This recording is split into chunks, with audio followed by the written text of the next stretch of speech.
Hey y'all, Monk Joseph here with Dang Gong Fu.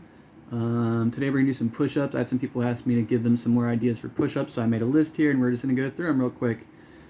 Some I won't do. There's another video where I do handstand push-ups in Monk Calisthenics. When you're doing knuckle stuff, if you're doing knuckle cartwheels, you'll do them like this.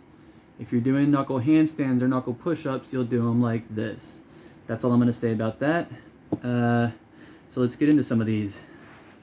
So we'll do front knuckles, try to isolate these two, and pivot, bring them down to solar plexus level, and try not to get any carpet marks or any marks on this part of the knuckles. Try to pivot and really drive those two into the ground. This is one of my Xingyi push-ups, and I'm just going to do 3 of each. Alright, now we're going to do the back knuckles, these 3.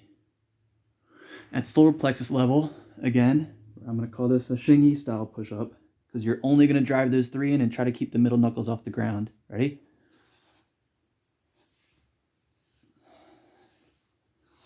And again, my fists are at solar plexus level. All right, now we're going to do seal ups. Shoulder height, fingers pointing out, like that, like that.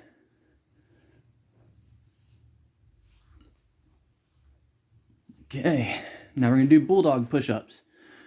Fingers in, exact opposite shoulder level.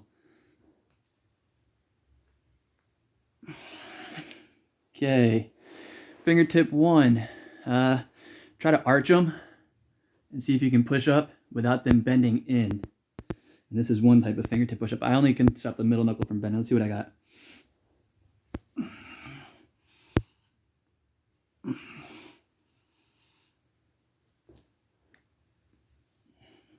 All right. Then you have this one. When you do this style push-up, you want to stay up and don't let the tendons don't let your fingers lay too flat. You want them to be pressurized on the back end of the tendon, but then when you push up, you don't want them to flex too much. Okay, so what do we got here? Second knuckle. So you're gonna take your hands like this, get a good stretch, because you're gonna push up on these knuckles, number 2. Okay, so I like to start a little higher off the ground for this one. At least with my hands, I mean. And yes. Now I know you can't see it, but I'm on these knuckles and my palm is not touching the ground. Okay, so now we're gonna do middle knuckle stuff. First, I call this the oops push up. You're gonna put them down just like that on these contact points and let your wrist bend a little bit to try to strengthen your wrist. Okay.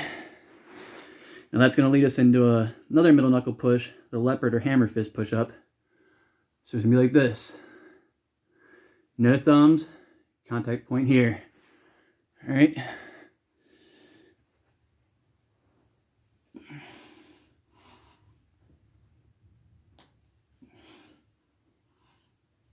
All right, what do we got next? Palm up, knucks.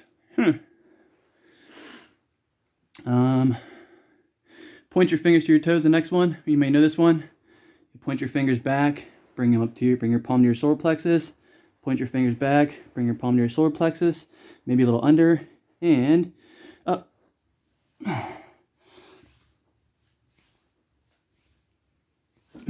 Woo.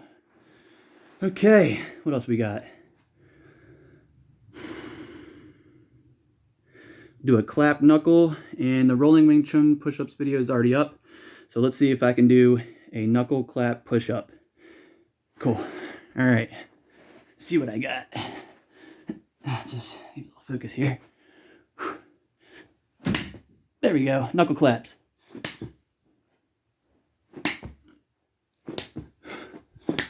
Boy.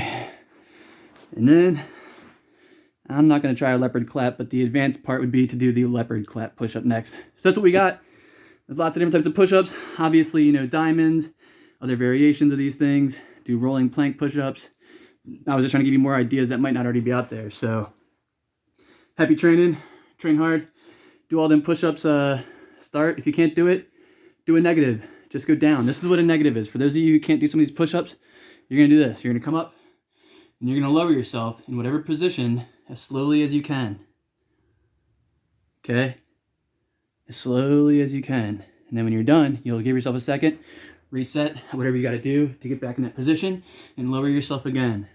And lower yourself like 3 to 5 to 20 times so you can do one and come back up. So take your time with your negatives. Train hard, work every part of your hands if you want them to be harder. These tendon functions are good. I wouldn't recommend doing all of these every day. It's a lot of pressure on your tendons and joints. So be smart about it. Train smart, train hard, be healthy. Peace. Thanks for stopping by.